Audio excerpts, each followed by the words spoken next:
Here's another edition of the BayCare Health Systems podcast series, BayCare Health Chat with Melanie Cole. Welcome to BayCare Health Chat. I'm Melanie Cole, and today we're discussing recovering from an exercise injury. Joining me is Dr. Ted Farrar. He's a family medicine and sports medicine physician at BayCare. Dr. Farrar, I'm so glad to have you with us. This is a really great topic. Tell us about the most common exercise injuries that you see every day in your practice. The most common injuries we'll see generally revolve around overuse injuries. More specifically, you might see things like plantar fasciitis, sore Achilles, sore calf, maybe some hip strain. However, sometimes we have those athletes that like to do a little more upper body activities like swimmers, for example, or gymnastics. You might see a little more shoulder soreness with those athletes. And I would say that it's not really just limited to athletes. My clinic takes people from all walks of activity. So you do see rules of thumb regardless of whether they're athletic or just an everyday person. You definitely see patterns of these overuse injuries in the lower extremities like the calf and the foot very frequently. Well, that's certainly true. And like plantar fasciitis can affect someone even going on the treadmill on an angle for too long or running and hitting the ground too hard. These are things that happen. Please distinguish for us the difference between acute injuries, something that really, a torn hamstring, something, and these chronic ones that you just started to discuss. Well, the acute injury is going to happen to somebody who is going about their daily business. Let's just take, for example, somebody who's a regular runner. They'll be going about their daily run or activity, and then they'll have some kind of discomfort that will occur either during or shortly after. So now these injuries can be a result of an accumulation of small problems that finally raise their ugly head to create an acute injury. And that's the kind of thing that we in sports medicine try to get to when we're evaluating these patients. For example, you might have a simple patient come to your office who says, "Doc, I've got these blisters on my foot." And so you ask, when did they happen? And they'll tell you, "Well, I bought some new shoes." Well, that might sound like that's the end of it, but for most of us, we're going to ask, why did you buy new shoes? Are the old shoes worn out, or were you having a problem? And the patient will say, "Well, I was having some shin pain, so somebody thought that maybe some new shoes with a little more cushion would help out." And so then the next question for me is, why are your shins hurting? And you get to the next level of answer, which is, "Doc, I'm training for my first half marathon, and I've been increasing my running for 3 straight weeks, and I'm pretty new to this." And so for me, I take the 10,000-foot view, which is, well, the patient's here for blisters. That's easy enough to handle. But the bigger issue is, how do we help their running program so that they can stay injury-free going forward? Because the key to getting over these injuries is to think about preventing it from occurring the next time. And that's a big thing that we like to work on in sports medicine is prevention. Beautiful segue. Tell us about prevention and recovery advice. As people start to notice these little things that start to kind of, annoy them, but are not severe yet, what do you want them to know about prevention, changing things up a little bit, and if they do have some of those, what do you want them to do to kind of stop it in their tracks? That's a great question, and an hour and a half would be enough time to maybe take care of that. But we're going to distill this down for people. This is what I like to say, which is, if you're having some nagging injuries, try not to be a unitasker. And what do I mean by that? If you're a runner, don't just run. Think about doing some other things so that your body has opportunities to recover. So things like cycling might help as an adjunct to a runner. Swimming might be an excellent adjunct to a runner or a cyclist, so that you have other ways to continue to build your strength and endurance while at the same time allowing other areas of your body to recover. And I find that to be real important as time goes on, because if you take up exercise as part of your lifestyle, as you begin to get a little bit older, the nagging injuries start to pile up. You can't run as much as you used to. You can't cycle as much as you used to. And you need this cross-training to help you stay fresh and to help you stay strong. One of the other things I like to mention to people is, especially for injuries that might be a little bit more significant, say, for example, recovering from a rotator cuff injury, you need to think about setting small goals. Small goals are important. I like to think of it as the analogy of putting jelly beans in a jar. Every day you do a little bit of rehab, you do a little bit of strength training. It doesn't seem like a lot compared to what you used to do, but it's just one more jelly bean in the jar. And in 6 months, when you're back to your old self, that jar is full and you're ready to go.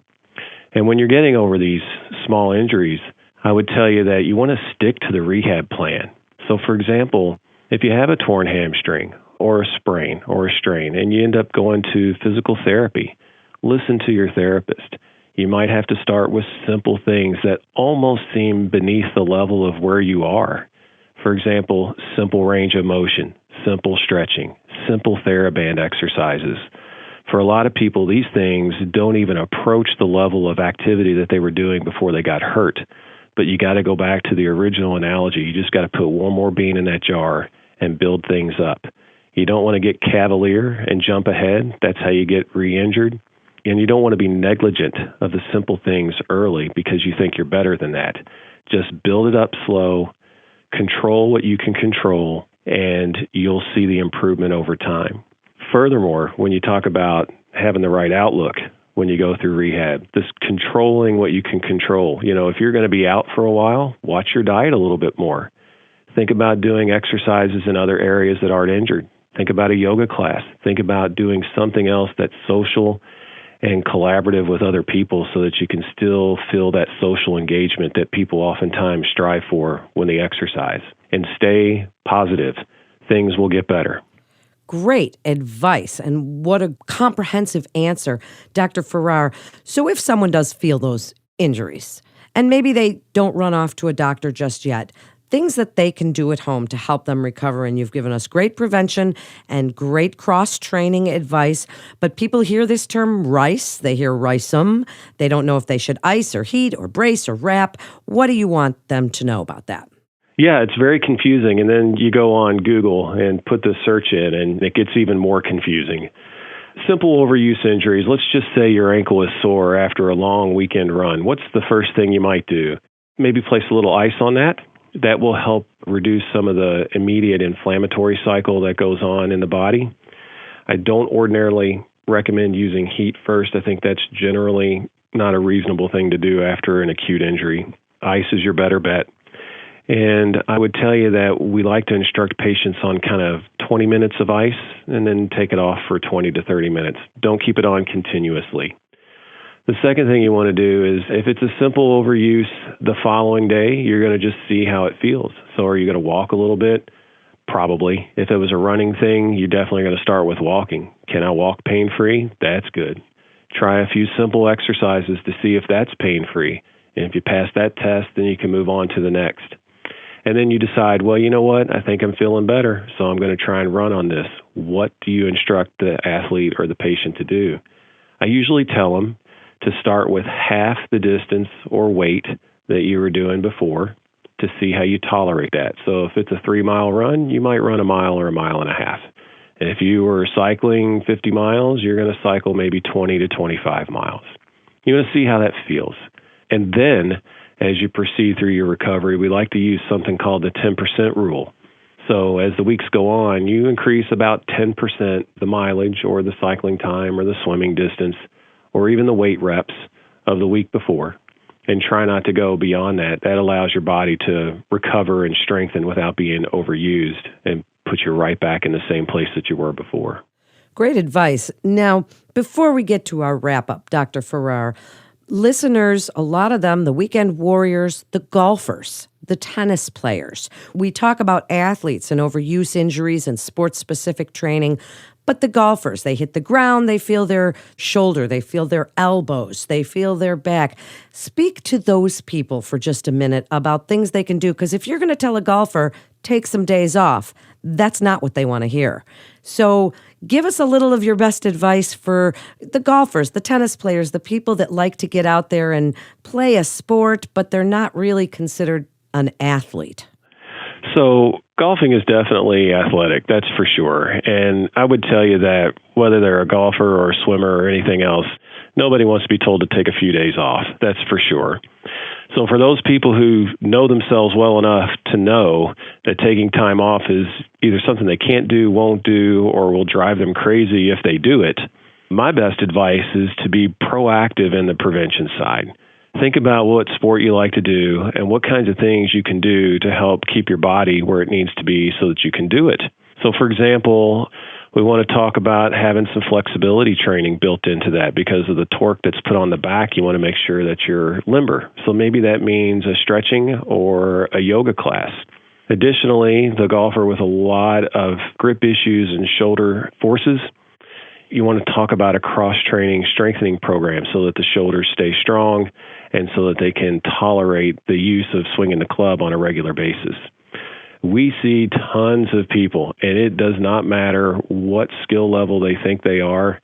Those people that like their exercise definitely don't like to be told to take a few days off. And so that's why I'm really strong in, as time goes on, I've noticed myself being more aggressive with asking patients to think about the cross-training.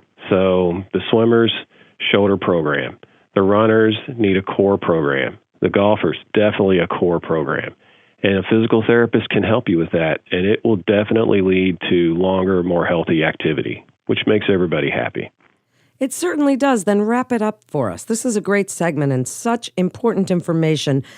Wrap it up with your best advice, what you'd like us to know about recovering from an exercise injury and hopefully preventing it in the first place. The first thing I'm going to say is during your recovery is try not to do too much too soon. Wrap it up with your Go best a little bit advice, slower than you like want us to know so that your about body can recovering recover. from an And while you have exercise time to think injury about and that, hopefully try to think preventing about it in why the the first injury place. happened in the first place. It certainly does. Was Then it wrap because it up I was for doing us. too This much? is a great Was it segment because I and was doing such something important new? information. Have I been neglecting Wrap it up with other your parts best of my advice, body what that you'd set like. me up for this injury? And if you can answer yes to those, then you can address them while you're recovering. I also would tell you that you always want to look at the equipment that you're using. You know, if you're a runner, check your shoes out. If you're a golfer, check your grips out. Check the club weight. If you're a swimmer, are you using too many paddles or too many aids in the pool? If you like to cycle, check your seat and your cleat adjustments. Probably most importantly, for those of us in sunny Florida, certainly consider skin and special sense protection. I'm a fan of using some sunblock, a fan of using sunglasses so that you can protect while you're out enjoying yourself. Thank you so much, Dr. Farrar. What great information and so important for listeners to hear. Thank you for coming on and sharing your expertise.